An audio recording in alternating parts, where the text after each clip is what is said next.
a k equals 0 or 1 for each k, then the function f, समझ रहे हो question को?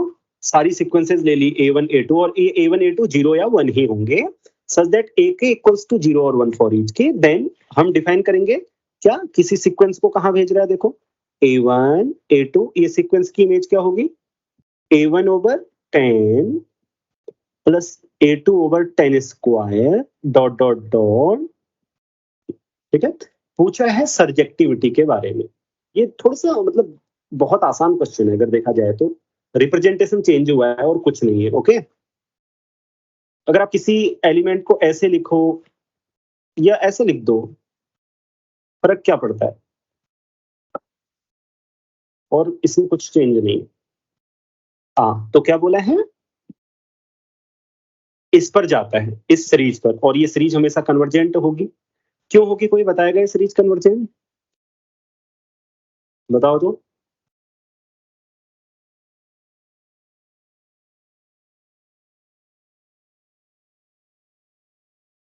अब बता दोगे तुम, अभी तक नहीं बता रहे थे, अब बताओ। कंपैरिजन टेस्ट से, हाँ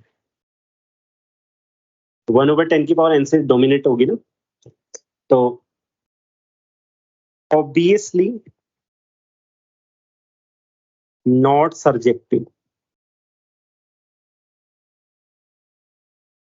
क्यों, क्योंकि देखो फॉर एग्जांपल ये a1 और a2 0 या 1 हो सकते हैं, 0 या 1, जैसे a1 मान लो 1 हुआ तो पहला वाला आएगा 0.1, ओके। अगर ये 0 हुआ तो दूसरा वाला क्या आएगा, 0.00, ऐसे समझो। तीसरा वाला आएगा, अगर उसमें 1 हुआ तो 0.001 आएगा, ये आगे 0 बना ही रहेगा।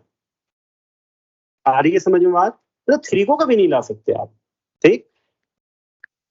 एंड 1 1, यस और नो, कैसे करें प्रूफ,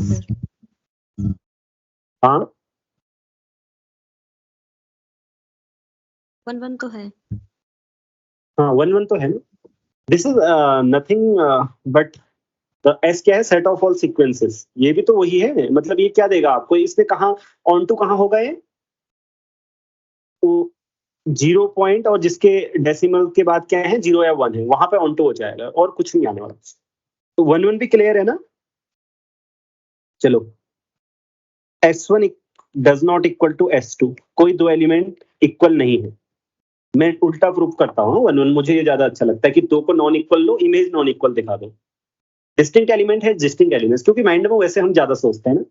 क्या सोचते हो जब 1 1 आता है आपके दिमाग में, आपके दिमाग में कैसा फिगर बनता है, एक अंडाकार इधर, एक इधर, तो तीर आते हैं वहां से, क्योंकि वैसे ही आपने देखा है ना 1 1 के लिए। तो उस समय दिमाग में होता है कि डिस्टिंक्ट इमेज डिस्टिंक्ट, तो मैं जो भी आपके दिमाग में बनता है उसी को लिखना चाहता हूँ। मेनली बात ये, आपके दिमाग में बिल्कुल ये नहीं बनता कि इक्वल की इमेज इक्वल बनता है, तो बताओ।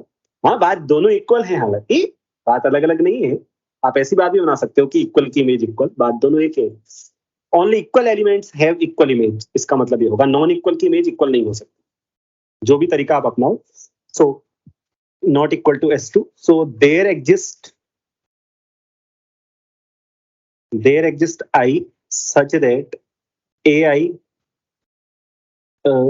मैं अब क्या लिखूं इसको, मान लेता हूं कि S1 एलिमेंट है A1 A2 dot dot dot, okay, और S2 एलिमेंट है B1 B2 dot dot dot, okay. There exist AI such that AI is not equal to BI, okay. तो फिर हमारे पास क्या होगा, इसलिए